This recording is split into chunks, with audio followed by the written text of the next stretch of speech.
Я то як професійний розвідник і контррозвідник розумію, що це робота російської агентури впливу, яка в нас знаходиться на всіх щаблях, на деяких вже вони встигли переставлятися, що призвело, до речі, до цього несподіваного вторгнення до нас і так далі. Вона продовжує існувати, вони ж нікого не звільнили за ці такі... Демченка звільнили, але під приводом, що в нього погіршився стан здоров'я і цілком ймовірно, що ця людина і не буде покарана. А ви знаєте, що я відкрию маленьку таємницю, що він не звільнений? Він працює в службі зовнішньої розвідки. Та ви що? Коли він приїхав, каже, посада зайнята, ми не можемо сюди призначити, ми тобі пропонуємо бути старшим служби капеланів. Це начальник спецназа ГУР має бути старшим служби капеланів. Цікава пропозиція. Тобто це вони знущалися з нами. Пам'ятаєте, нашуміла історія була в інтернеті, коли вагнерівець, який здався там в полон, дав інтерв'ю, сказав, що він це задумав і буде тепер воювати проти росіян. Потім виявився на території Росії і йому кувалдою проломили голову, показово, на відео. Дмитро Штанько, який записував, чи не записував, вже він покійний, він загинув. Я знаю, як його переслідували, він ділився зі мною, що його переслідувала військова контррозвідка, ловила, вилавлювала. І особисто взяли його, завезли на передову в Бахмут. І він же ж в перший день тільки приїхав, поклав свою торбу, попав одразу на спостережну позицію, яка була вскрита росіянами. І коли вони кажуть, ми втрьох зайшли на позицію, одразу загинув перший мій товариш, тому що я потрапив під мінометний обстріл, а другий втік. Я залишився один. І отак цілий місяць вони його туди пихали, і в ітогі він загинув. Всім привіт! Це «Цензор інтерв'ю» і я Марина Данилюк-Ермолаєва. Ви дуже часто питаєте нас, що ж там зі справою вагнерівців, куди поділися всі ці офіцери-розвідники, які розповідали нам подробиці про цю справу. І як насправді зараз держава і окремі органи переслідують розвідників, які з початку Великої війни вирішили захищати свою країну і надалі. І от сьогодні ми зустрічаємося із Романом Червінським. Ви могли пам'ятати його, тому що це був саме той розвідник, який в деталях розповідав нам про те, що ж трапилося зі справою вагнерівців і що трапилося зі справою Цемаха. Тому що цей пан якраз був причетний до планування цих операцій. І, пане Романе, раді вас вітати. Навзаєм, Марина. Дивіться, я пам'ятаю, востаннє ми вас бачили на публіці на шоу Савіка Шустера, і там ще було пару інтерв'ю. Воно називається шоу, да. Василий Бурба, он сказал, что с его точки зрения в окружении президента, в офисе президента есть крот. Ну, хоть один есть. У вас тоже такое ощущение? Да, мені здається, що в Офісі президента панує атмосфера, в якій вони вважають, що вони діють правильно, що вони бояться посваритися з Росією. Тобто це не один кріт, мені здається, там просто така ціла група людей, ті ж самі Татарови, Єрмак, вони, Демченко, вони всі. Така фраза, яка може пролити трошки світло на цю, скажімо, інтересне питання, цікаве, що коли Бурба от в останній день намагався з'ясувати, хто ж був зрадником і планував провести розслідування, і пропонував їм розслідування, то Демченко відвів його в бік і каже: Василь, а для чого ти це робив? Ти хотів, щоб російські танки були в Києві? Тобто вони тримають в страхі, мені здається, самого президента, який по роду своєї попередньої діяльності, мабуть, не розбирається настільки в наших нюансах наших операцій, що ми були б сильніші за Росію, і вони б нас просили. Тому що ця операція, вона була спланована так, що ніяких би претензій формальних, прямих не могло бути до України. Тому що літак би сів по аварійному варіанту посадки і довести якусь участь розвідки чи ще якоїсь в цій операції було неможливо. Так, от скажіть, будь ласка, як з того часу, це вже більше року пройшло, змінилося ваше життя? Гарне запитання. Я би хотів сказати, що я не публічна особа, тому нічого активного в медіа у мене не було з того моменту. Ми вийшли тоді на медіа, я хотів підкреслювати ще раз це, тому що багато запитань по цьому питанні, що розвідник пішов на медіа, почав щось розповідати, для чого це потрібно. Ми пішли, тому що я вважаю, що це було тоді як попередження того, що відбувається сьогодні. І ми намагалися розбудити публіку, розбудити людей звичайних, щоб всі знали. І сьогодні я вважаю, що це було правильний вихід, і він показує системність того, що відбувається сьогодні, що це не просто випадковість, що це там якась нехалатність чиясь чи непорозуміння, а це, я вважаю, якась стратегія російська, яка сьогодні ми її бачимо. Вона була, і початок війни нам це показав, що виявилося, що наші Збройні Сили до війни не готові. Ну, Збройні Сили та самі готові, але тактично там і стратегічно вони розмінували Чонгар, не облаштували відповідну оборону Гостомельського аеродрому, північного нашого напрямку, що дало можливість їм зайти на Київ і на Ірпінь, Бучу, несподівано просунутися на 200 кілометрів за одні сутки, за двоє. Тому це був той вихід, присвячений саме цій. Ну, я не знав тоді, що буде війна. Не настільки я був впевнений, що так нагло росіяни підуть. Але ми розуміли, що відбувається щось не те в країні, в державних органах, що зливають нас. І розвідка – це саме те, що вона приносить найбільше шкоди ворогу. І тому нас почали, я вважаю, бити першими. Звільняти, розганяти. Я, до речі, що тоді згадував, що після нас у вересні місяці, за 3 місяці до війни, був розігнаний департамент в службі зовнішньої розвідки, який займався Росією, чисткою Росією. І це було зроблено по вказівці Демченка, наскільки мені відомо. Тому ми тоді вийшли. Зараз зрозуміло, що тема війни – це головна в нашому суспільстві. І тому я скажу так, що ми розуміли, що це буде. Не розуміли обіймів, не розуміли ми там їхніх тактичних, тому що ми вже не на посадах, ми як просто працюємо, як були на той момент цивільними, такі як я, там Юра Семенюк, мій командир, Василь Бурба. Але ми зустрічалися, спілкувалися на ці теми, і ми розуміли, що це буде, як це буде, ми були готові до цього всього, що буде відбуватися. Ну, ми не розуміли саме деталі, але зрозуміли, що в цей час прийдеться виконувати свій обов'язок в повній мірі. Тому 24 числа моя дружина з дітьми 3, ми неповнолітніми, вже була на дорозі до моєї матері в Кам'янці-Подільській, на безпечне місце, а ми о 10 ранку вже зустрілися в Києві на офісі одного нашого знайомого. Нас було біля 20 чоловік. Це були і колишні спецпризначенці, військові колишні, там з нами такі ж були офіцери, як звичайних ЗСУ, це Ганущак Віктор Іванович, Бурба, Семенюк Юра, Сашко Лісовий. І ми там, наші були друзі, такі патріоти, які воювали з 14 року, це дагестанці, чеченці. І ми отримували зброю. Тобто ми отримали зброю, кулемети, нам дали ще там і важкі кулемети, автомати ми отримали. І в складі такої малої тактичної групи зайняли свою позицію вже з взаємодії з кадровими, скажімо так, військовими частинами, які зустрічали. Тобто в перший день всі думали, що прорив прийде з боку Вишгорода. Тобто вони так як зайшли на Гостомель, то всі думали, була небезпека того, що вони зайдуть на Київ все-таки. Тому ми в перший же день зайняли цю позицію тут в напрямку Вишгорода в районі площі Шевченка і очікували вторгнення. Кожен мав свій там вид зброї, завдання і так далі.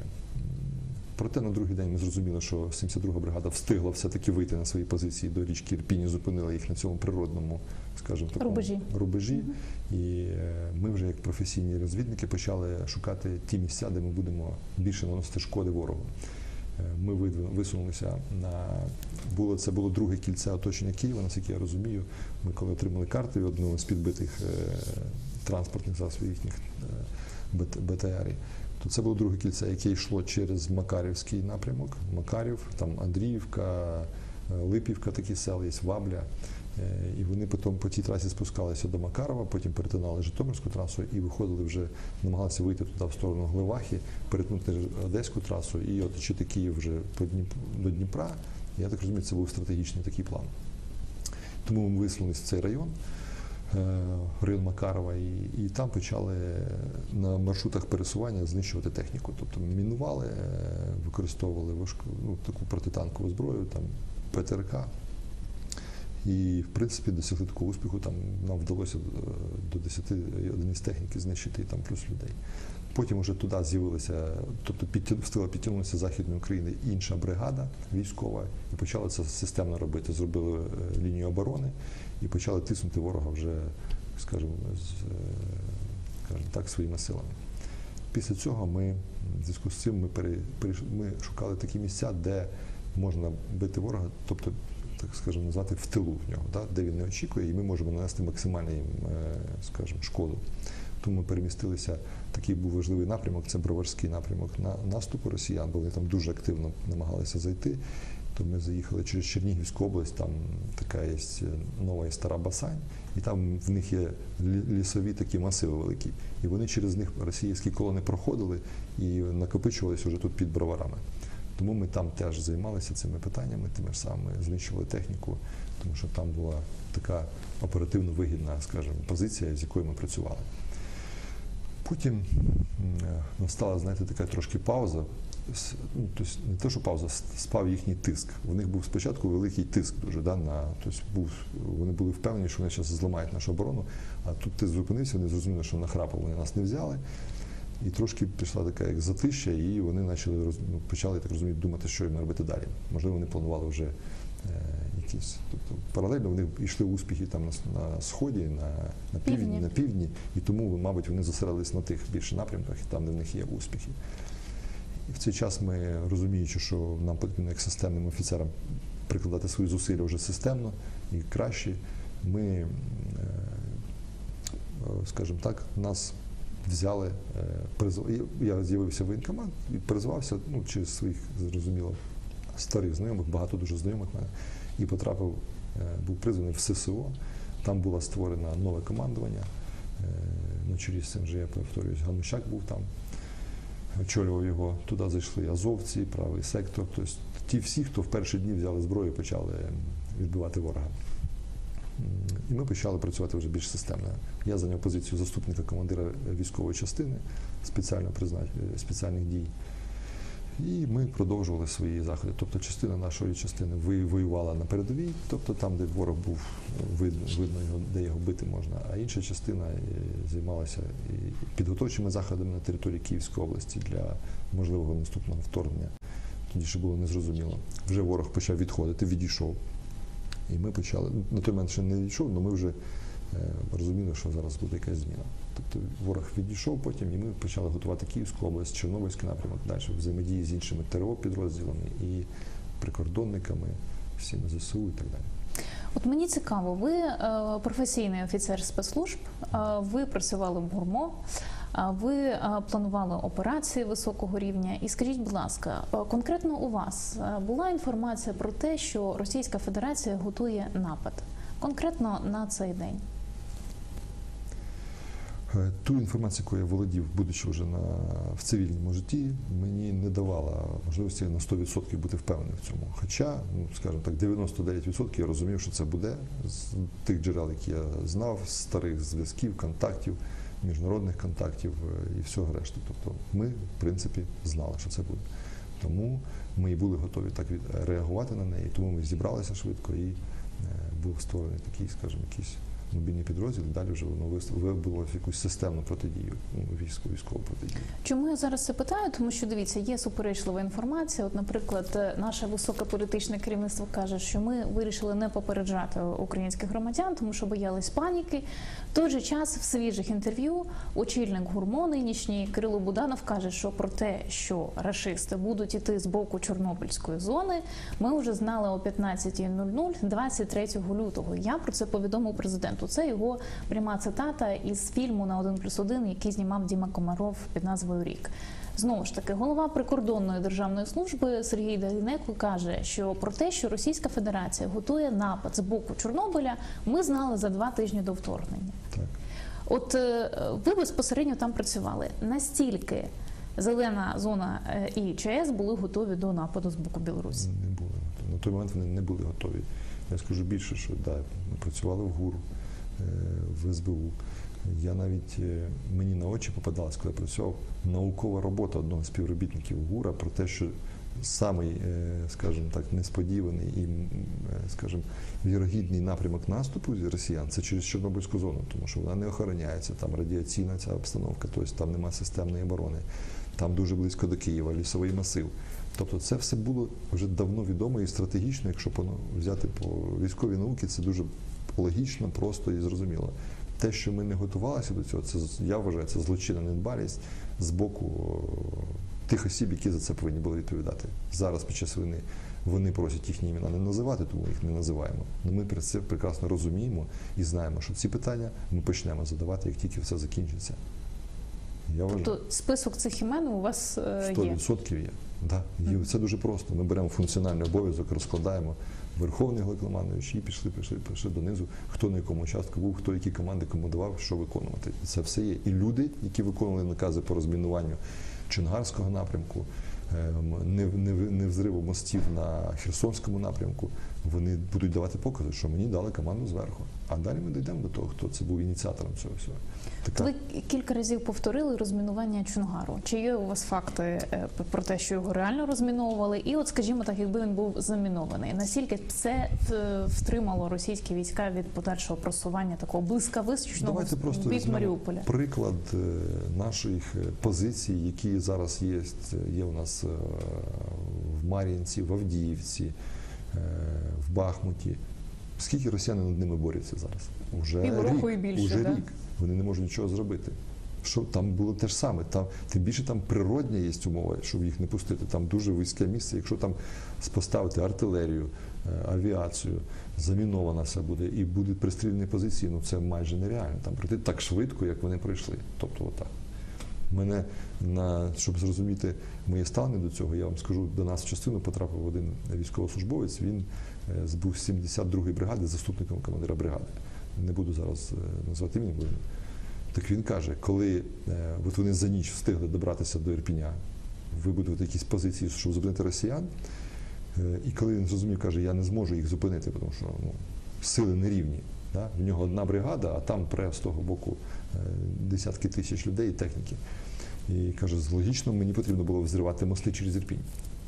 Так каже, коли я доповів цю ситуацію командиру бригади, він мені, знаєте, що сказав? Каже, з Офісу президента прийшла команда, без їхнього санкцій мости не підривати. Це в який день війни було? Це другий день. Угу. Він каже, я на свій розсуд сам його підірвав. Завдяки цьому я їх зупинив. Це до вашого питання. Тому ми, як професійні військові, розвідники, СБУшники, контррозвідники, ми це все знаємо, розуміємо, пам'ятаємо, і ми про це будемо говорити. От давайте з приводу мостів, чому їх не підривали, дуже добре пояснення давав один із речників Офісу президента України. Це було інтерв'ю виданню «Факти». Він сказав, ми не хотіли підривати мости, тому що думали, що росіяни теж люди, вони просто будуть ними користуватися і нічого страшного не буде. Це його пряма цитата. От так, як ви безпосередній учасник бойових дій на Київщині, от скажіть, будь ласка, як би вдалося відкинути, не дати просунутись російським військам блискавично у перший же день, якби були у нас підірвані мости? 100% вони б не перетнули, вони б не потрапили в Херсон. 100%. Вони б, якби був Чонгар відповідним чином обладнаний і оборона би стояла в своєму режимі звичайному, як це було раніше, то вони б не просунулись там так блискавично і взагалі б не просунулися. Тому ця фраза говорить про те, що людина просто готова передати частину території росіянам не в користування. Це його особиста думка, я так розумію. І те, що вони кажуть, що вони не попередили людей, тому що не було кому захищати, це, я вважаю, це принизлива фраза для Верховного Головнокомандуючого, тому що він має подякувати тим, хто взяв зброю і почав захищати країну, а не казати, що якби я вам не сказав, ви повтікали. І хай попросить вибачення за цю фразу. Я вважаю, прийде час до цього. Повернемося до безпосередньо бойових дій на Київщині. Ви були там до деокупації Київщини. І що потім? Да. Ми пам'ятаємо, як активізувалося наше політичне життя, всі почали перетягувати ковдру на себе. Одразу, я це відчув на собі. Вони зрозуміли, що ви там були. Чи були якісь дзвінки до вас, чи, можливо, якісь були спроби діалогів? До речі, я вам це підтверджую. І для підтвердження я вам навіть дам запис розмови керівника штабу Сил спеціальних операцій, яку він записав і перекинув одному з командуючів нашого командування. Саме по нам, що є список політичний з 19 осіб, їх всіх треба звільнити, команда прийшла зверху, з Офісу. В цьому списку саме з місць займає Червінський, терміново звільніть, переведіть, що-небудь зробіть, його треба це, тому що нас зверху там вже доганяють, заставляють, б'ють, там, звільняють всіх і так далі. Це я відчув на собі одразу. Получается, там список это 18 чи 17 человек, что вот эти политическое непонятно модные типы, за которых там жарили всех, то их потом пришли уже выписки главкома про перевод их там на всякие. Уже, получается, месяц назад были эти выписки, до сих пор люди там частично, вы говорили, что там осталось того списка 6. Там не 6, трошки больше, где-то, по-моему, 8 или 9. Вот, ну, сейчас сильно возбудились. 2 из этого списка, 2 не сдают, ну, формулировка идет, не сдают посады по каким-либо причинам. Один из них это Червинский, второй сейчас отдельно фамилию скину, который типа увольняется по состоянию здоровья, но он такой. А вот это Червинский, типа формулировка, что виконує обов'язки командира частини, так як командир частини по БР-ки десь там лазит. Ну, такой бредятинка, короче. И, ну, я вас попрошу, сделайте завтра какой-то приказ там про передачу там или не передачу, чтобы он сдал эти, ну, сдал эту посаду, потому что, оно, ну, буде лихо. Реально, оно уже на таком уровне все это дело крутится, что просто идет просто уже формулировка, что невыполнение приказа главкома и тому подобное. Сейчас просто попадем в одно место. Вон. Поэтому посодействуйте, пожалуйста. Незважаючи на це, віддав належне нашому командиру командування. Він, та людина, яка в перші дні взяла зброю в руки, він розумів, що це таке. Він не реагував на ці політичні всілякі, скажімо, конвульсії, і ми виконували свою роботу. Одна з таких, ну, ми виконували багато різних завдань, тобто передова лінія була, там наші хлопці були, тут обладнання території, виконання вже тих спецоперацій на окупованій території, знищення колаборантів і російських військових в тилу в них, їхньої техніки і так далі. Це все відбувалося завдяки всім хлопцям, які взяли зброю і зайшли до нас. Ми зібралися в одному місці. Також ми провели одну операцію, намагалися провести. Це була операція більше Служби безпеки, до нас звернувся за допомогою по заволодінню військовою технікою, зразками військової техніки, саме літаків російських. Це дуже, скажімо, такий зразок технічний зразок, який нам необхідний для розуміння їхніх технологій, які вони використовують в своїй оборонній сфері. І тому в нас є закон, який передбачає, що ми за такий за літак, за іншу техніку виплачуємо $1 мільйон, там ще щось і так далі. Тобто ми СБУ навели оперативну гру з пілотами деякими на предмет передачі техніки. Ну, літак легко передати, тобто він там злетів, тут приземлився, і він вже у нас.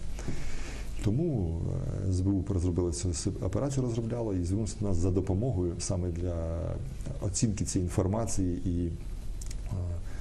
і допомоги, скажімо, з професійної точки зору, як з боку військових пілотів наших, а також з нашого боку. І от ми таку операцію проводили, контактували, спілкувалися, але ми в ході її зрозуміли, що там, скоріше всього, з того боку йде гра. І, в принципі, зупинилися на тому, що планували зупинитися, що зібрали інформацію про тих пілотів, які бомбували Маріуполь, Харківську область, про їхні структури, про їхніх контррозвідників на аеродромах військових по всій Росії. Тобто цієї інформації було достатньо багато зібрано. Вони думали, що вони з нами грають, але ми їх там перегравали в цьому плані з свого боку. Так як на той момент був великий хаос в системі управління в нас в державі, то це все робилося тими людьми, хто хотів це робити. Ті, хто не хотів, вони сиділи на Західній Україні і координували діяльність звідти. Було дуже багато таких, я знаю, там підрозділів. Тому в цій роботі там потрібно було певне фінансування, допомагав мені навіть мій знайомий, міжнародний розслідувач Христо Грозів. Він добував нам певну інформацію звідти, сприяв там і так далі, підказував, розказував. Тобто в нього є велика мережа своїх людей там на території Росії. Проте ми зупинилися на тому, що ми зібрали цю інформацію і залишили її. Коротше, ця операція закінчилась нічим в ітогі, але під час неї я і там мої службовці, які були в мене в частині підпорядковані, ми потрапили під ракетний обстріл на аеродромі в Кіровоградській області, на одному з військових аеродромів, скажімо так, не будемо озвучувати де. Так ось після цього, починаючи десь з листопада місяця цього року, почалися переслідування і як переслідування, почалися спроби сфальсифікувати справу щодо моєї, скажімо, вини в тому, що відбувся цей обстріл, бомбування ракетний обстріл фактично. А яке відношення саме ви, а не Росія, має до ракетного обстрілу цього аеродрому? Да, це мене дуже дивує, і я розумію, що це, як вам сказати, я то як професійний розвідник і контррозвідник розумію, що це робота російської агентури впливу, яка в нас знаходиться на всіх щаблях, на деяких вже вони встигли переставлятися, що призвело, до речі, до цього несподіваного вторгнення до нас і так далі. Вона продовжує існувати, вони ж нікого не звільнили за ці такі. Демченка звільнили, але під приводом, що в нього погіршився стан здоров'я, і цілком ймовірно, що ця людина і не буде покарана. А ви знаєте, що я відкрию маленьку таємницю, що він не звільнений? Він працює в службі зовнішньої розвідки. Та ви що? Да. А в якому статусі? Він нібито там радник, але насправді він керує службою зовнішньої розвідки. Щоб ви розуміли. Тобто і Литвиненко, і там його зами доповідають йому, що він виконує ці обов'язки. Тобто в часи війни з Російською Федерацією вже через рік людина, яку пов'язують, що вона агент Російської Федерації, вона лишається... Ага. Можливо, вони його за якимось таємним наказом, він там. Це вам підтвердять, і якщо у вас є контакти, я думаю, off-records вам підтвердять ваші знайомі. А от ви можете пояснити, враховуючи, що він формально займає таку посаду, яка інформація про перебіг бойових дій до нього стікається? Вся. Вся? Конечно. Тобто він знає всю картину бойову, яка у нас в країні? Він знає картину бойову, він знає агентуру розвідки, яка працює по Росії, він знає, які заходи проводяться, яку протидію вони здійснюють, якщо вони її здійснюють. Я в такому варіанті сумніваюся. До речі, для чого ж була оця гра, що ми його звільняємо, що в нього погіршився стан здоров'я? Вони ж його звільнили по стану здоров'я, тобто я так розумію, він не може виконувати вже тих об'єму роботи, які в нього був раніше, тобто вони його як радником, але він радить там вже дуже потужно, наскільки я розумію. І, мабуть, впливає на якусь стратегічну чи роботу, на стратегію роботи служби зовнішньої розвідки. Проти вас порушили кримінальну справу за обстріл росіянами цього стратегічного аеродрому влітку. І от що безпосередньо вони вам інкримінують? Що ви мали зробити? Що постраждав аеродром через мої дії, що, я не знаю. Вони мені інкримінують, тобто, я скажу так, що я колишній співробітник СБУ, в мене великий досвід там роботи, і дуже багато хлопців знають, що я робив там, тому що Цемах, це, скажімо, це кінець моєї роботи, а початок там були і багато інших там операцій, і ми дуже вдало це все робили. Тому це вони роблять через Татаров, впливає на керівника слідства СБУ, такий Швець є. Андрій Швець, тимчасово виконуючий обов'язки головного слідчого СБУ. Він виконує обов'язки вже 3 роки. Тобто, я так розумію, він хоче заслужити все-таки довіру і стати керівником, і намагається зробити все. Так ось я скажу так, що всі слідчі, яких він намагався заставити там пред'являти мені якісь підозри чи щось, вони відмовилися це робити. Вони з великими потугами знайшли слідчого, поміняли 2 чи 3 слідчих, змінили 2 чи 3 процесуальних керівників, і на кінець-то вони знайшли тих, хто готові підписувати там щось, і то з величезними, я так розумію, страхами і так далі. Тобто, тому ця справа повністю сфальсифікована, я навіть не розумію, вони звинувачують мене в тому, що моя ця операція не була погоджена з ГУРом чомусь. Хоча ця людина, яка, взагалі ця операція була більш СБУ, оперативну складову робила СБУ. Тобто вони мали погоджувати, якщо б мали погоджувати, хоча я не вважаю цього. По закону це нічим не передбачено. Що це людина, яка, знаєте, це був такий звичайний цивільний, гарний патріот, який по своїй ініціативі, за свої гроші, за свої фінанси, він понаходив цих пілотів, почав з ним переписку. Тому що він не вміє воювати, він робив те, що він вміє, бо він сам навчився літати на літаку, у нього є достатньо коштів, і він знає цю якусь специфіку, він пішов на це. Він прийшов у ГУР, коли це все починалося, коли він знайшов цих пілотів, які готові перегнати літак. Попав до такого відомого всім Усова Дмитра, по рекомендації Буданова, який Усов відповідає за всі оперативні, скажімо, заходи ГУРа. І Усов всю інформацію від нього отримав про цих пілотів, які мали летіти, а потім сказав, що йому це не цікаво. Що це треба займатися, це велика трудомістка робота, і тому займайся далі сам. І таким чином цей Ця людина виявилася в СБУ, і СБУ вже підхопили цю роботу і почали її робити. А до нас вже прийшло на останньому етапі, коли їм потрібна була професійна допомога. Таке звинувачення йде, що нібито ГУР не знав про цю операцію. Тобто, це кумедне звинувачення, воно ні в яких не написано, ні в кримінальних кодексах, нічому. Тобто формально вони називають в перевищенні службових обов'язків, що нібито я це все сам організував, без СБУ, без військово-повітряних сил, без нічого, сам все зробив, придумав і намагався літак забрати, і таким чином, і за цього росіяни обстріляли аеродром. Це взагалі якась сюрреалістична історія. Професійні юристи, які читають чи бачать ці звинувачення, вони розводять руками і кажуть, крім політичного підтексту, ми тут нічого не бачимо. Тим паче, я пам'ятаю, Служба безпеки України сама оголошувала рекламну акцію, що якщо хтось із російських пілотів передасть нам свій літак і в працюючому стані, ми готові заплатити $1 мільйон. Це ж воно було якраз, так? Це в тому числі, я думаю, це просто медійний такий розголос підходу нашого, який спричинив, скажімо, підтвердив нашу готовність на офіційному рівні платити ці кошти, щоб пілоти не сумнівалися з того боку, що таке можливо. До речі, чи були у вас якісь зустрічі тет-а-тети з паном Швецем, головним слідчим СБУ, де він вам міг пояснити, що ж вам саме інкримінують?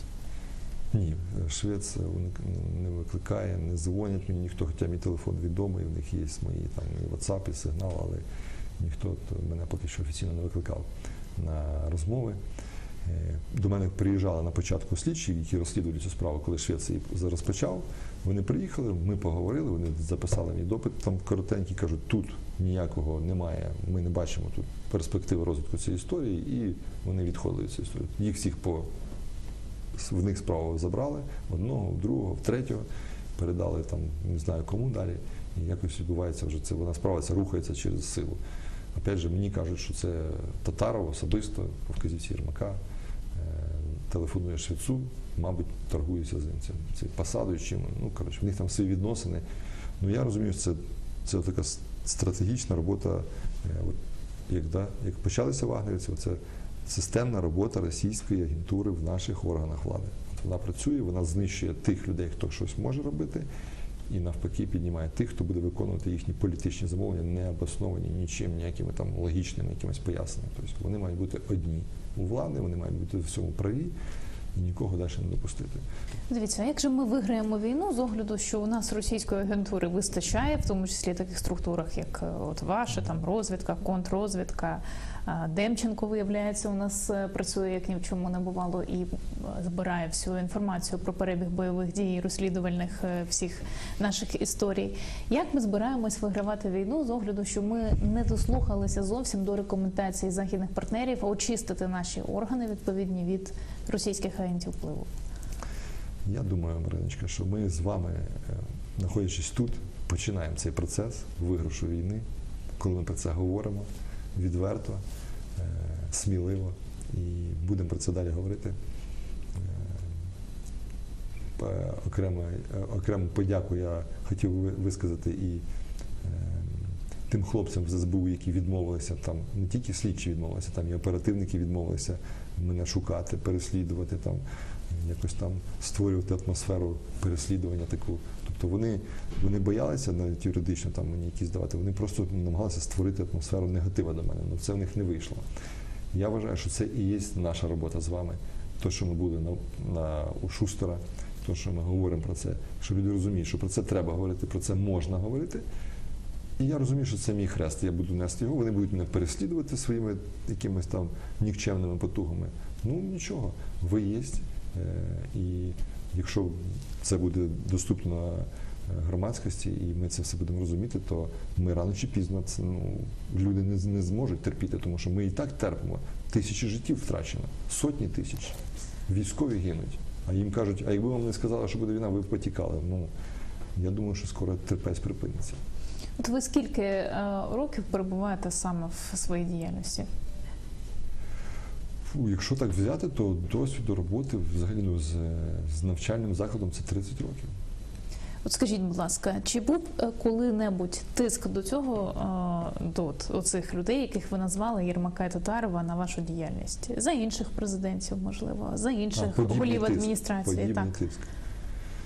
При Януковичу я бачив таку системний, це був навіть не тиск, це було наведення такого порядку в органах правоохоронних. Вони створювали систему побору, тобто систему заносу хабарів наверх, і хто працював з оперативників не в цій, скажімо, структурі, то просто йому не підписували певні документи, йому не давали ходу справам там, і так далі. Це був системний такий тиск. Зараз тут хаотичний більш тиск, більш такий безпринципний і непорядний. Тобто вони переступають всі межі, тобто моральні, етичні, закону. Тобто за це буде відповідь. Я надіюся, вірю, і ми не дарма. У нас є досвід роботи таких офіцерів, про яких я вище казав. І ми не плануємо зупиняти нашу діяльність. І ми нікуди не поїдемо звідси з цієї України. Ми не виїхали перші дні, як дехто з їх оточення, тих, кого вони попризначали замість нас на ці посади. Тому я вважаю, це є ключик до нашого успіху з вами.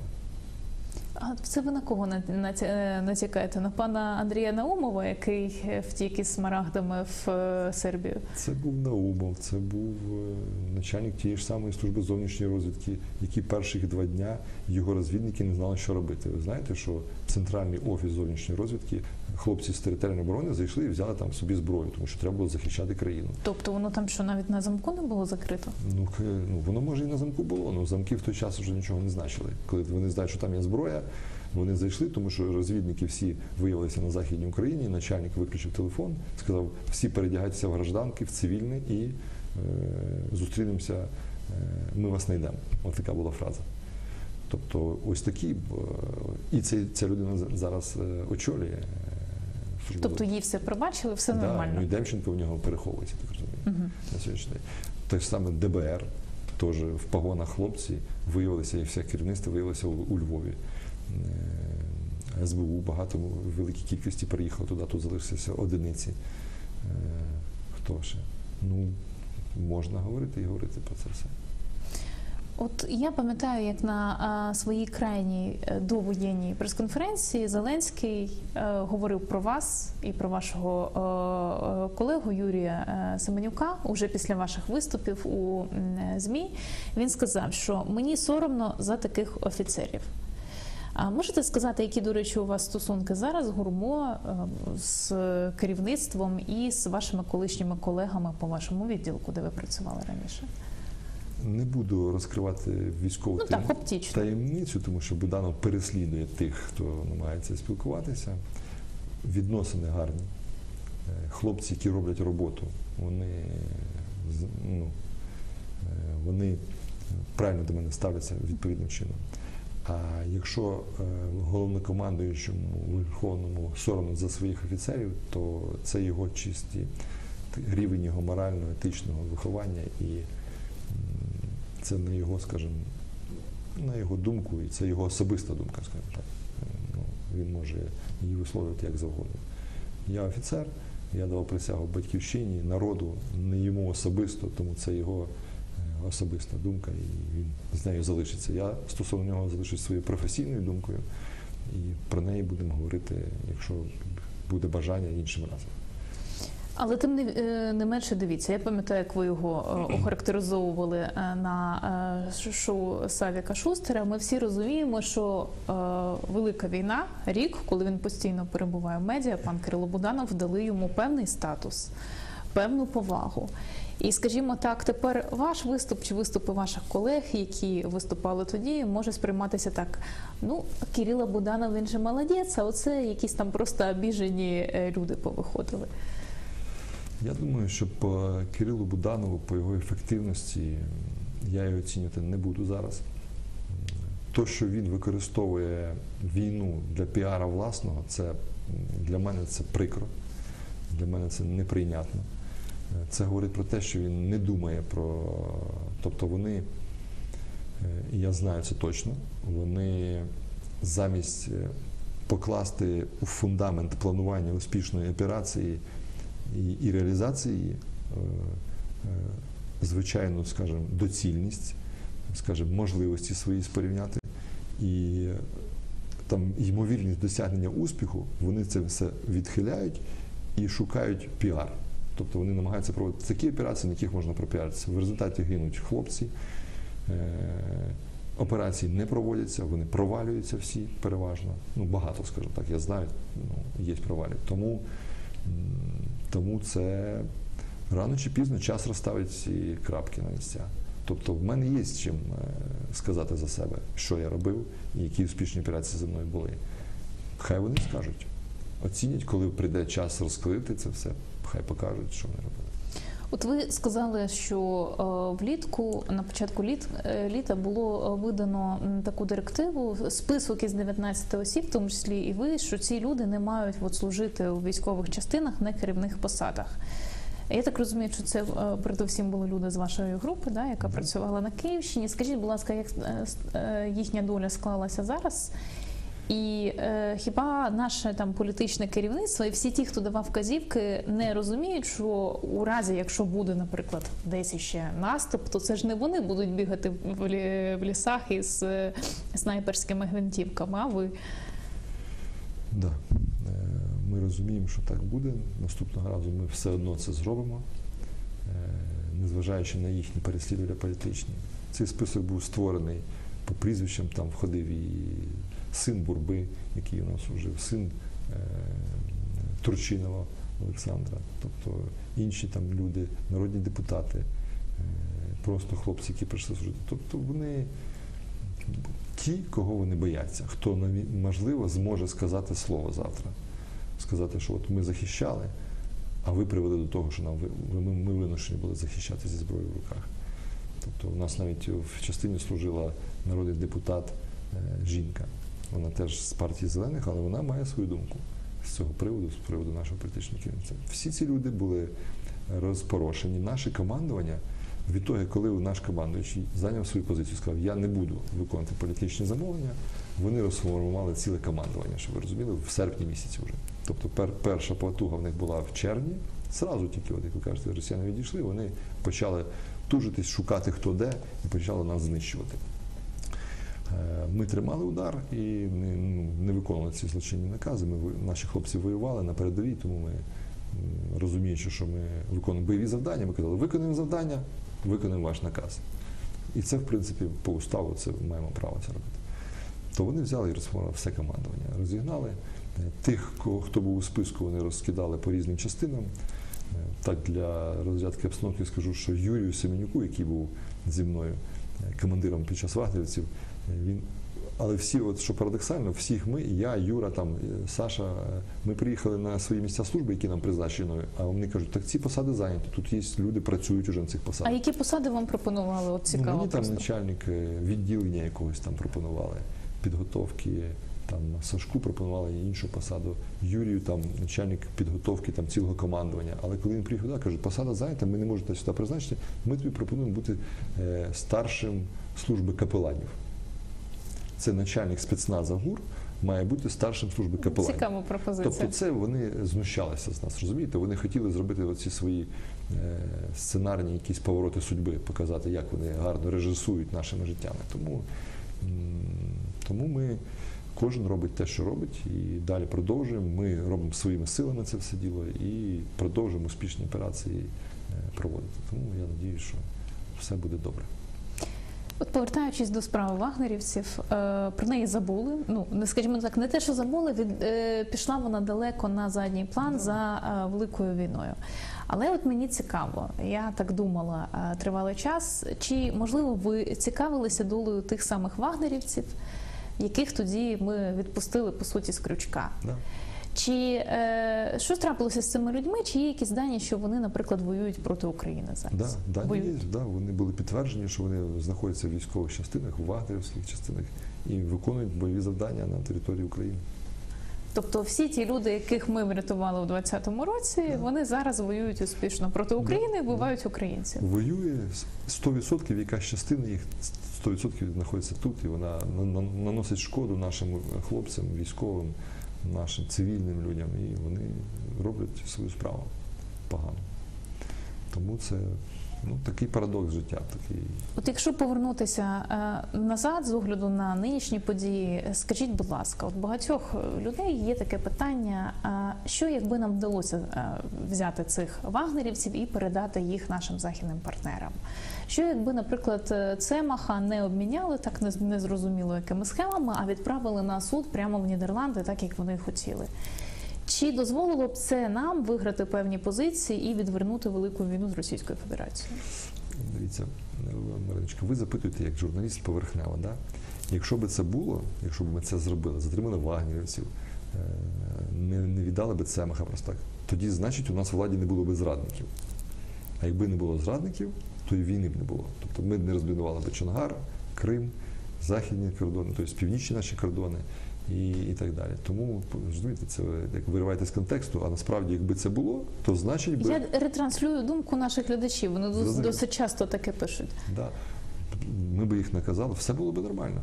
Тобто ми б отримали свої, скажімо, великі бонуси, ми б поміняли наших хлопців, які там ще в полоні знаходились на той час, за всіх вагнерівців. І за Цемаха ми б доказали, що Путін є терорист, що вони давали військовим команду приміняти цей бук, що це був їхній бук. Тобто це все було б, вже б ми були на якомусь етапі доказування того, що Росія – це держава, спонсоруюча тероризм. Було би так. А зараз ми повинні це знову витягувати це кров'ю і потом наших хлопців. От, наприклад, історія мене здивувала, от ви говорите про професійність Буданова, да? Пам'ятаєте, нашуміла історія була в інтернеті, коли вагнерівець, який здався там в полон, дав інтерв'ю, сказав, що він це задумав і буде тепер воювати проти росіян, потім виявився на території Росії і йому кувалдою проломили голову, показово, на відео. Так от, в мене є інформація, що, скоріше всього, його передала туди наша доблесна розвідка в обмін на якихось наших полонених. Добре, наші полонені – це святе діло, треба їх забирати, але беремо стратегічно, да? Якби вони його не передали, це був би гарний приклад для тих, хто там. І в нас сьогодні було б вже не один такий, а було б їх, може, 10, 20, 30, сотні, тисячі могли бути вагнерівці, які перебігли на наш бік. І ми б набагато більше виграли. Але хтось порадив Буданову, Усов, не Усов, цей кримський вихідець, якого кажуть дружина з російським паспортом. Ну, це я не хочу коментувати, просто кажу, що він незрозумілої, скажімо, логіки в його дії. Вони передали цю, тобто виловили в Києві і віддали його на прохання Пригожина, для того, щоб Пригожин навів порядок в себе у Вагнері. А як краще скористатися саме з такими вартісними полоненими? Тому що є купа людей, в тому числі, які працюють в СБУ, у спецслужбах інших, які скажуть, та ми маємо наших полонених звільняти, і неважливо, кого ми піймали, маємо віддати. Я вам пояснив логіку мою. Да? Якби цей полонений був тут і він дійсно спрацював так, як він зробив, що він пішов воювати, ми б це розрекламували і показали, що здаєшся в полон, і ти живий, здоровий, воюєш, хоч не воюєш, хоч в полоні, там даєш покази на цих вагнерівців. Ну ти не ушкоджений. Тоді б вони здавалися пачками.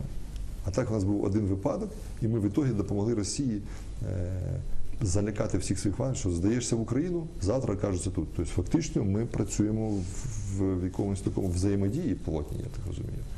Ну, це, я можу поспорити з такими спеціалістами, які будуть розповідати, що нічого страшного, поміняли одного, ще не йде. Я би хотів попросити цих спеціалістів вийти на передову і взяти в полон хоча б одного такого вагнерівця. От такі кабінетні, скажімо, воїни, вони можуть це говорити. По факту вийшла навіть така позитивна реклама для Пригожина, тому що він дуже чітко показав, хлопці, якщо ви не будете воювати насмерть в Україні, буде з вами так, як з цим вагнерівцем. І Україна вас мені... воюйте, але в полон не здавайтеся. Навіть якщо ти попадеш в Україну, тебе Україна мені все одно йдеться, тому що я маю вплив на Україну якийсь певний. Ну це смішно. Дивіться, якби це все осознавали звичайні, усвідомлювали звичайні наші громадяни, вони б, мабуть, злякалися. Ви кажете, що коли це все закінчиться. Потрібно про це говорити, пояснювати громадянам, що відбувається. Тому що вже за цим піаром наші військові командири забули свою справу. От дивіться, дуже часто можна побачити, коли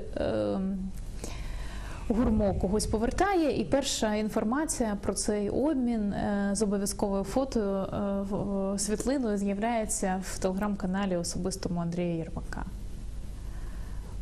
Я скажу так. От чи може людина, ну це ж цивільна посада, да, голова там секретаріату Офісу Президента України, піаритись на тому, що роблять професійні розвідники? Дивіться, Марина, обмін полоненими – це такий, скажімо, процес, який відбувається з погодження двох сторін, тобто російської сторони і української сторони. Це політичні рішення. Тобто воно не відбувається там. Розвідники не могли поїхати туди, вкрасти якогось полоненого, привезти. Що там можуть, такого ще не було в історії. Це просто політичні домовленості. Домовленості між головнокомандуючими військовими, скажімо, да, серйозними офіцерами, генералами, які відповідають за свої слова і розуміють, що звичайний солдат, він виконує свою роботу і нема на чого над ним там, на ньому робити якусь політику. Їх повертають нам. Ми повертаємо їхніх офіцерів. Взагалі це процес військовий. Якогось там вкладу Єрмака в цьому я взагалі не бачу, що він міг там зробити. Просто того, що він сьогодні на посаді і має право говорити, що це я зробив. Я можу сказати, що це так само зробив той, хто перевозив цю людину туди до місця обміну. Той, хто брав, я скажу так, що більше заслуга в цьому не Єрмака, не Буданова, а тих хлопців знову, які стоять на передовій, які взяли в полон цього вагнерівця. Оце вони мають піаритися на цьому і казати, що це ми обміняли наших хлопців на оцих, кого ми взяли в полон. А не ці політики, які сьогодні користуються тимчасово і забили все єдиним марафоном і розповідають всій країні, що це вони одні воюють. Хоча, сидячи в кабінетах, навіть не розуміють, що там відбувається. Що наші хлопці отримують, відморожують кінцівки, тому що вони купляли яйця по 17 гривень, що вони не озброєні, вони без бронежилетів, що ми всім маємо своїм друзям, знайомим, братам купувати бронежилети, форму, коли я його проважаю на передову. Це так зараз відбувається. А він піариться. Йому має бути соромно, він має зібрати свої пожитки і, мені здається, поїхати туди, куди він мені обіцяв, в Пітер, в свій домик. Це він так розказував. В Пітер свій домик? Так. Скажіть, будь ласка, чому от у нас, коли була Азовсталь, коли гарнізон Маріуполь виходив якраз із Азовсталі, чому у нас так боялися озвучити слово, що вони здаються в полон, і сказали, що це екстракція, і тепер ми чисто розуміємо, що це був полон чистої води? Я не хочу коментувати цю ситуацію, тому що я не розумію про домовленості, які там були. То, що хлопці залишили своє життя і живі, це головне, я вважаю. Вони герої. Тому це полон. Насправді, сьогодні це полон для них. І ми їх так же само поміняємо, як і інших. Просто, опять же, Путін на цьому робить свою піар-кампанію. Таке враження, що кожен займається своєю піар-кампанією за рахунок тих хлопців, які воюють на фронті. Путін розповідає, що він поборов фашизм в Україні, от всі фашисти сидять в мене тут в полоні. А ці розповідають, а ми спасли життя, там, екстракцію придумали, там ще щось. Чомусь ці хлопці, які можуть розповісти правду, сьогодні знаходяться де? В Туреччині. І їм заборонено говорити. Так, це домовленість. Хоча вони, мабуть, ми з вами казали, що настане час, коли всі вони, ми, решта, ті, хто воювали, взяли зброю, ми запитаємо. А що ж це було? Зрозуміло, вони зараз піаряться на тому ж самому, що ми отримали зброю, ми домовились. Не ми домовились. Дає Захід зброю не їм, дає зброю військовим, дає гуманітарну допомогу, дає обладнання, дає амуніцію, дає все. А вони ще на цьому умудряються красти. І робити політичні реклами, коли вони розфасовуються в свої партійні брендові пакети. Так. Тому я вірю, що треба про це говорити, незважаючи на війну, тому що вони перейшли всі межі, вони кажуть, що війна не на часі, самі тим часом забивають тих, хто може про це говорити, намагаються їх посадити, схарчити, знищити. От, до речі, цей Дмитро Штанько, який записував, чи не записував, вже він покійний, він загинув. Я знаю, як його переслідували. Він мені ділився зі мною, що його переслідувала військова контррозвідка, ловила, вилавлювала. І особисто взяли його, завезли на передову в Бахмут. І він же ж в перший день тільки приїхав, поклав свою торбу, попав одразу на спостережну позицію, яка була вскрита росіянами. І коли вони кажуть, ми втрьох зайшли на позицію, одразу загинув перший мій товариш, тому що я потрапив під мінометний обстріл, а другий втік. Я залишився один. І отак цілий місяць вони його туди пихали, і в ітогі він загинув. Тобто ось так вони поступають зі своїми опонентами. Ті, хто мають сміливість говорити відкрито про їхні ганебні вчинки, про їхню сутність. Це головне. А ви не думаєте, що це є їхньою ціллю? Війна ще буде тривати довго, нас ще чекають великі операції. Вони думають, що а ми відправимо опонентів на передову, вони загинуть, ми там потім скажемо, що герої молодці, посмертну медальку і все. Питання закрите. Да, це є. Один з керівників їхніх, скажімо, їхньої гілки влади, військової цивільної адміністрації однієї з областей, сказав моєму знайомому, каже, коли той казав, наші ТРОшники, наші хлопці, вони потрапили зразу на першу лінію вночі, не розуміючи обстановки, загинуло багато хлопців. Не можна так робити, треба поступово їх виводити на позиції, щоб вони освоїлися, там, зрозуміли, де хто, там, взаємодію налагодити з сусідніми підрозділами. Так керівник цієї гілки влади сказав йому, що ти хвилюєшся, друже? Чим менше їх вернеться, тим нам краще. Ось логіка їхня. Тому треба за цим теж слідкувати, розуміти це, знати це і реагувати. І щоб люди про це між собою говорили. Я вважаю, що так, як вони закрили всі ці медійні речі, ми маємо бути сильними, ми не маємо допускати паніки. В той же час хтось може цим зловживати в наш час. Тобто це медійною монополією, яку вони створили. Тобто вони формують думки наші, всіх цивільних, і вони вважають, що це єдина думка. Я думаю, що ми доведемо, що є інша точка зору на всі ті речі, які вони здійснюють, скоюють, і вона має право на життя, і вона буде існувати. Який у вас зараз статус після того, коли там оголосили, що ви винуваті в ракетному обстрілі Росією аеродрому? Я зараз, я ж вже повторюсь, вони мене перевели на посаду, яка зайнята. Мені порекомендували знайти собі іншу посаду, звернутися до Залужного. Самостійно, так? Вони Залужному порекомендували це робити. Головнокомандуючий, скажімо так. На даний час я очікую рішення, але я зрозумів, що це немає сенсу в цьому. Я написав рапорт на звільнення, в зв'язку з тим, що в мене 3 малолітніх дітей, я буду більш-менш вільним і буду виконувати ті ж самі завдання, буду робити те ж саме. Ми проводимо заходи, і все буде добре. Тобто є люди, які готові це робити.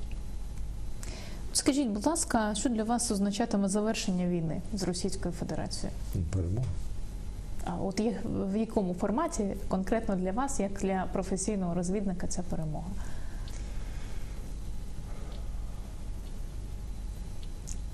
Я зрозумів ваше питання. Перемога має бути і на фронті, і має бути перемога у нас тут всередині, щоб ми більше не змогли потрапити в таку ситуацію. Тому що для розвідника і контррозвідника це важливо. От я, як приклад, можу вам привести. Наприклад, коли ми були, я служив в контррозвідці, і я пам'ятаю, ми, не я там особисто, а паралельний підрозділ, затримали шпигуна, реального шпигуна, Єжов такий був, він був прикладачем у Гройсмана. І він був присутній на всіх міжнародних зустрічах, і він реально здавав інформацію росіянам. І коли він був затриманий, після цього одразу пройшов якийсь час невеликий, його обміняли. Росіяни забрали. Сьогодні я не бачу таких затримань контррозвідки, які росіяни обмінюють. Тобто затримують якихось фунтів, придумують самі якісь схеми. А насправді я вважаю, що у владі дуже багато є, затримують коригувальників, затримують це вже така, знаєте, нижня робота. Можна портрет визначити, кого затримують. Зазвичай це людина я називаю бабушкиному хрущі, тобто якийсь там упоритий взагалі персонаж. Да. І я не бачу зараз таких затримань, які росіяни обмінюють на наших якихось розвідників. Це значить про те, що не відбувається. Це і є перемога, коли вже, тому я розумію, що вони скрізь. Тобто вони розставили лояльних до себе людей, які не роблять роботу, а це і є сама справжня диверсія. Тобто наші звичайні люди, моя мати сестра, ще хтось, вони працюють, платять податки, ми платимо податки, отримуємо систему. Система нічого не робить, з'їдає ці гроші. Фактично ми, як мильні пузири, лопнемо зсередини, тому що ми не ефективні. В бізнесі це смерть. Тому що не робиш, імітуєш, ти загинув. А тут в державні органи, це, до речі, російська стратегія захоплення інших держав. Тобто вони через корупцію, от як ми бачимо по Німеччині, да, через газові ці всі схеми корупційні, вони формували ці політичні лобі свої. І в ітогі Німеччина йшла по хибному шляху, присаджуючи до їх на голку. А у нас їм простіше, вони просто назначили там якого-небудь там вищестоящого, він призначав всіх, кого йому дали по списку, і вуаля, система не працює. І ці хлопці, опять же, мені дуже обідно, я вже в котрий раз повторююсь, що ті хлопці, які гинуть на фронті, це завдяки їхнім потугам, їхній крові, поту і сльозам, ми ще тут є. І це дуже страшно, що хтось користується цим тут, за спиною, і виконує все-таки якісь проросійські наративи, вводить сюди, в нашу країну. Тому це зрадництво. І за таке росіяни вбивають своїх зрадників. От як я розповів вам про цього, да? Вагнерівця, так. Вагнерівця, як Скрипаль, там інші решта, вони це саме страшна зрада. А ми поки що. Ну, а от у нас, дивіться, у нас там на словах кажуть, ой, колись у нас буде Мосад, і ми теж будемо ловити по світу всіх наших колаборантів, втікачів і тих людей, які тут готували плани про те, як вони очолять проросійський уряд. І чи ви вбачаєте, що це буде реальністю? Чи це так поговорити? Просто красиві слова. Це слова. Це слова. Про такі речі не говорять взагалі. А що для цього має бути, щоб у нас був якийсь ефективний аналог Мосаду? Політична воля, що має бути? Саме головне – політична воля, фінансування патріотів у владі, а не імітатори. І от скажіть, будь ласка, хвилює це питання багатьох. Очевидно, що ви спілкувалися з колегами, які відповідальні саме там за Південь, за спостереження за Кримом.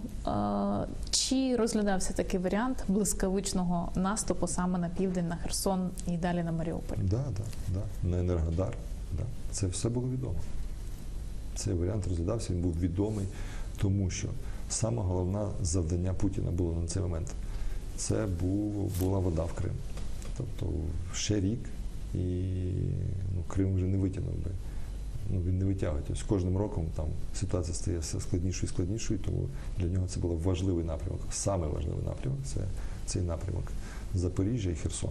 Тобто він так і мав дійти. Тобто, по нашим даним, ще коли я був в СБУ, це було 18-й рік, 17-й рік, ми розглядали варіант, що вони захотять по Криму, по Дніпру отак піти і з'єднатися коридором з Донецьком, Луганськом. Тобто це було відомо вже давно, з самого початку. А як же ж так трапилося, що очолювати СБУ, там в кримське відділення, у нас пішла людина, яка є кращим другом Андрія Деркача, проросійського агента, і цю людину указом президента Зеленського було призначено саме на Крим.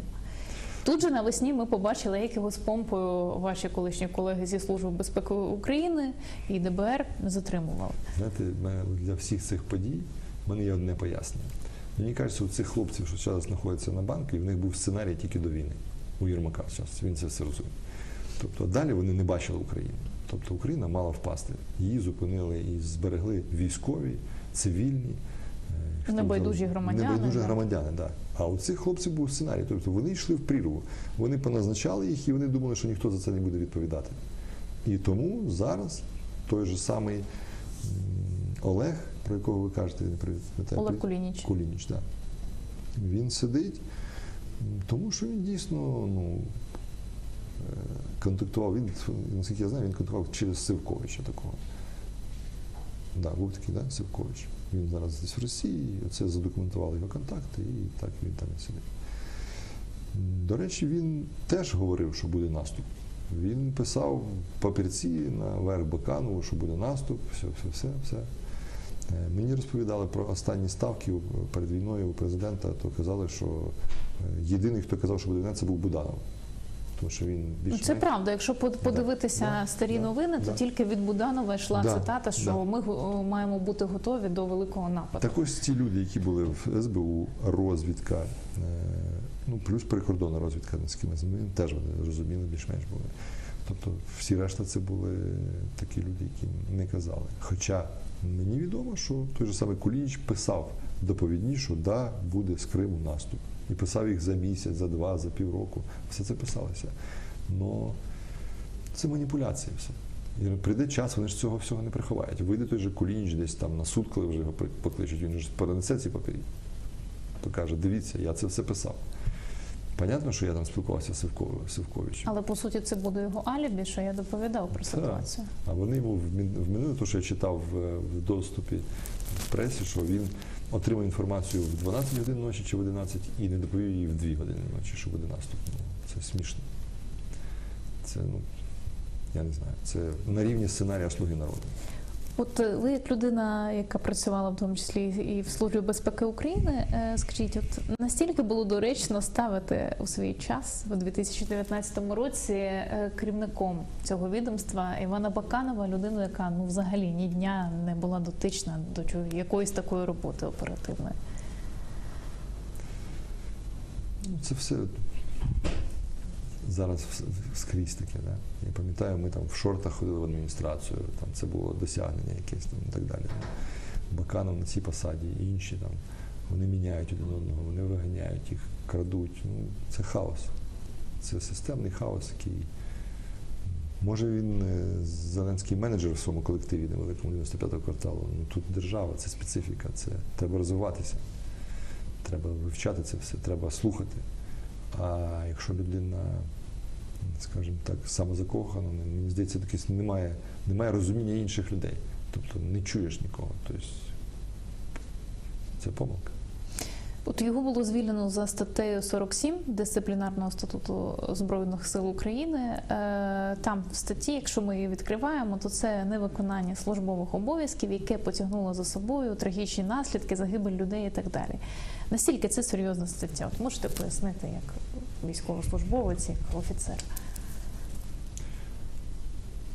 Ну, тут треба зрозуміти, що вони йому вміняють, які дії саме. Да? Ну, скоріше всього, це пов'язано з тим, що він попризначав на посади типу Кулініча, там, Наумова, які втікали потім. Ще там достатньо багато є офіцерів, я знаю, які не підтримували війну з Росією. Тобто там логіка, там політика була тоді така. Ви ж згадайте, коли вони прийшли. Вони готові були домовлятися з Путіним одразу. Тобто вони вважали, що війна – це Порошенко, це він винуватий в цьому. Я винуватий в тому, що загинув Моторола Гіві, і це я розпалював війну між Україною і Росією. Тобто вони всіх нас склали в тумбочку, закрили її і прийшли миритися з Путіним. Ну, ось є результат. Вони виконували всі його вказівки. Спочатку вони мали пустити воду в Крим. Я так розумію, вони йому щось пообіцяли. Або хтось обіцяв, може хтось конкретно обіцяв, може Єрмак обіцяв, може Арахамія, може Зеленський, хто, ну я не розумію, хто обіцяв. Ну хтось обіцяв, скоріше всього, тому що намагалися воду в Крим. Ну не пройшло. Намагалися провести вибори на Донбасі. Не пройшло. Давайте зробимо розведення. Розведення – це вже було першим кроком до війни. Тобто, от мені каже мій військовий товариш генерал Ганущак, він каже, що коли нас вже зірвали з цих позицій, це вже все, це вже вони готувалися до наступу. Просто, наскільки я розумію, на той момент вони ще не добудували Північний потік.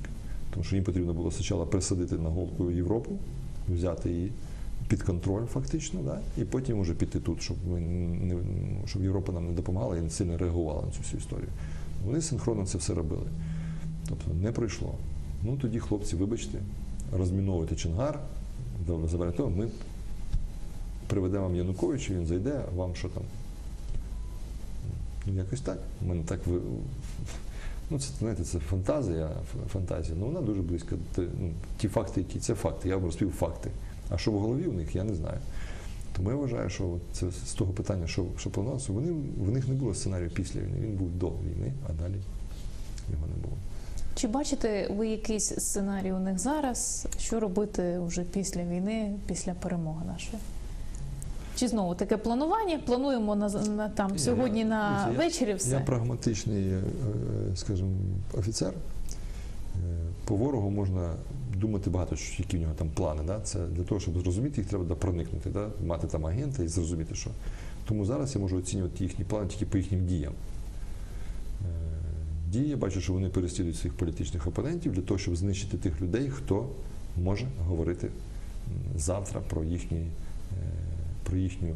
хто згадає, як вони себе вели до війни. І хто буде про це говорити, тому що зараз, користуючись монополією в медіа, вони про це мовчать. І намагаються знищити всіх інших, хто це їхня стратегія. І це не просто думки, я думаю, що так думають. Вони це вже роблять. Тому я можу сказати, що це їхня стратегія.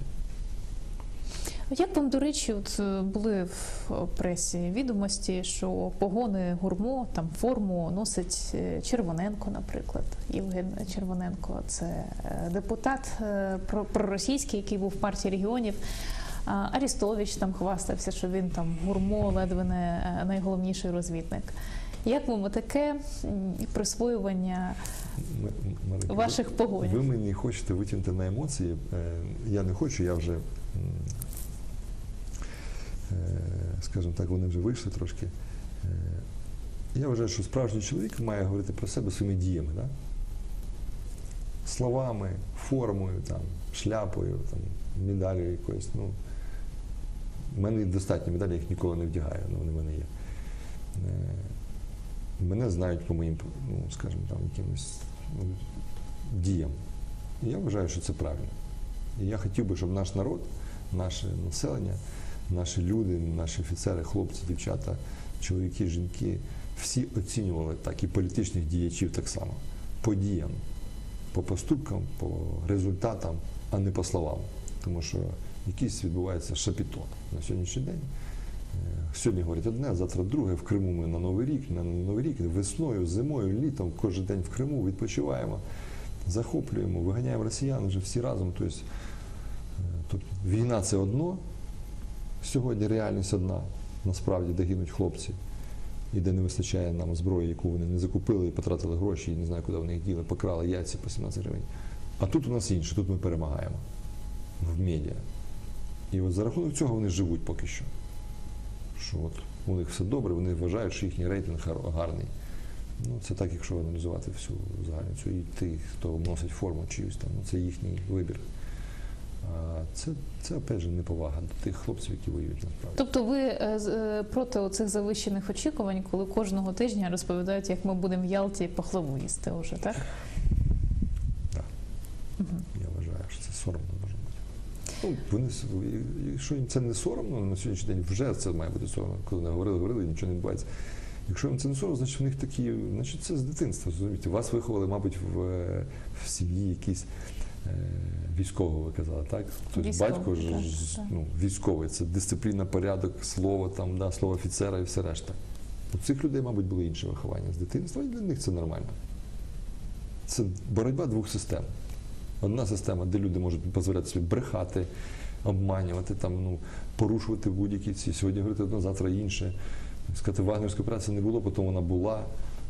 Здавали, не здавали, хто там, а ні, це Бурба здав, це Червінський там поганий. Нам за них соромно.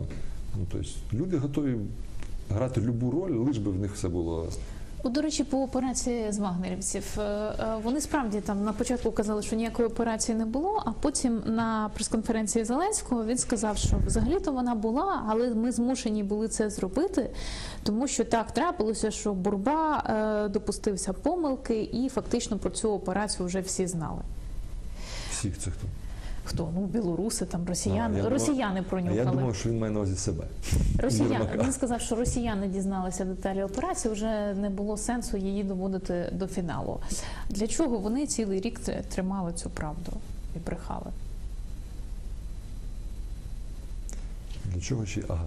У мене є пояснення цьому всьому. Ну, це професійне пояснення, знову ж. Так нам і треба професійне. Професійне пояснення. Чому вони її тримали? Тому що вони зателефонували Лукашенко і обманули його, сказали, що ці вагнерівці приїхали робити переворот в Білорусі.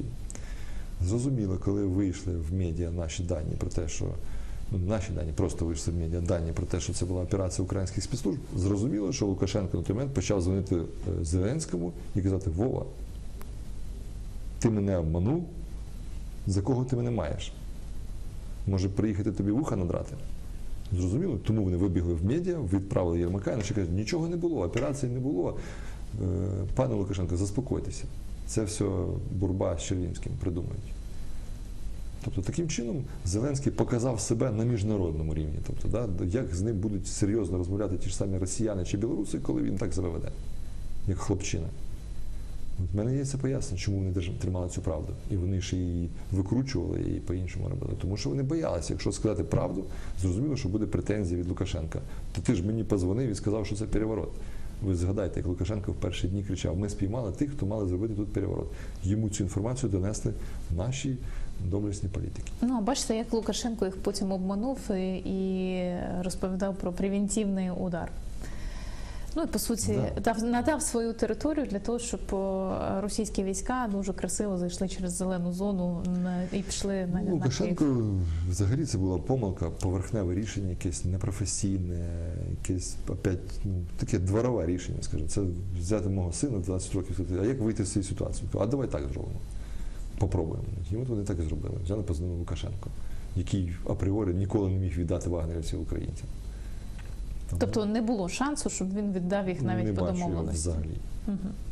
Ну, ще й такий момент був, коли він зумів цю ситуацію використати на свій бік і заручитися підтримкою Російської Федерації заради того, щоб утриматись на посаді. 100%. Він став власником ситуації, він її продав. Говорить, що він потримав лояльність Путіна на якийсь час. І показав, і при цьому саме головне, що для мене важливо, як для контррозвідника і розвідника, він отримав серйозніший речах впливу на того ж самого Зеленського. Завтра він вийде і скаже, що так це мені Зеленський позвонив, сказав про вагнерівців. Це державна зрада для Зеленського тут. Може тому ми відкрили прохід для білорусів з півночі для нас. Може тому ми розмінували Чонгар, тому що Вові сказали, Вова, або давай запускай, або ми тебе посадимо прямо там в тебе в тюрму. Розумієте, це серйозна ситуація, серйозна претензія. І це зрада. І ось тому, мабуть, мене переслідують сьогодні, тому що вони розуміють, що завтра це все може стати зрозумілим. І це не просто одна ситуація, якась вагнерівська, це ціла цепочка подій, і вони всі сьогодні підтверджуються. Тобто наша позиція з вагнерівцями вилізла сьогодні в війну, яка нас застала зненацька, як виявилося, через розмінований Чонгар, відкриту північ і так далі. Сумську область, Чернігівську і так далі. Коли в Чернігівській області, в місті Чернігові прийшла вказівка всім покинути область. Керівник СБУ зібрав всі матеріали, дав команду зібрати всі матеріали СБУ в дворі управління і підпалити їх. Почало горіти управління, воно там дерев'яне. Приїхали пожежники, щоб його тушити. СБУшники з Альфою відігнали пожежників, заборонили їм тушити управління. Тобто це було не попадання ракети, як писали, це було вони самі спалили своє управління? Так. Так ось я вам про це і кажу, що це система. Вагнерівців здали, то все, СБУ, відходимо, Чернігів вже не наш, забираємося звідти. Все. Тільки люди з автоматами, хлопці, звичайні, військові. Мер каже, ні, ми будемо пробувати захищати своє місто. Я тут живу, куди мені йти вже далі? Все, так і ми тут. Я тут живу, куди мені піти? Я взяв автомат і пішов воювати. А в них була своя логіка. Мости підриваємо тільки з Офісом президента. Це та ж сама логіка. Управління СБУ здаємо. СБУшники ж більш наближені, інформовані, правильно? Їм сказали, що це вже не наше місто, відходимо. Плюс це пряма вертикаль президента. 100%. Ось вам вся логіка. Тому так все і відбулося. Добре, на завершення, давайте уявимо ситуацію, що змінюється політичне тло, і вам телефонують, кажуть, пане Романе, без вас ніяк, повертайтеся назад в ГУРМО. В ГУРМО? Чи в СБУ, куди ви там захочете. Там, повертайся, всі умови, ми вас шануємо, тут буде у вас команда молодих людей, яких треба навчити і передати досвід. Я вважаю, що я зобов'язаний буду повернутися, тому що дійсно поки що те, що в мене напрацьовано, досвід, вміння якісь певні, можливі успіхи там, я повинен передати наступникам, щоб вони ефективно захищали нашу батьківщину. Тому що зараз зараз це цінується. Багато хлопців, хоча я вважаю, що, можливо, під час цієї війни буде виховане ціле покоління нових керівників, які покажуть свою ефективність, і ми вже будемо не потрібні. Будемо радити їм там щось з, скажімо, висоти свого досвіду і розуміння таких саме в політичних уже таких от цих передрягах, де від чого ми постраждали, від чого постраждала наша країна. Тому що там це робота така, вона більш-менш. А вже, от, як виявилося, ми програли політично. Ми допустили до влади людей, які непрофесійно, а можливо і умисно нашу країну кинули під танк, скажімо так, да? Неозброєну, незахищену, не готову. Тому я вважаю, що ми маємо не допустити вже саме цього наступного разу. Так. Дякую дуже. З нами був Роман Червінський, професійний розвідник, який працював у ГУРМО, а нині ви дізналися про нього, що це ще й був і герой, який захищав Київщину, і не тільки. Дякую дуже за розмову, пане Романе. Марина, дякую вам. Зустрінемося на Цензор.нет. Це був Цензор інтерв'ю.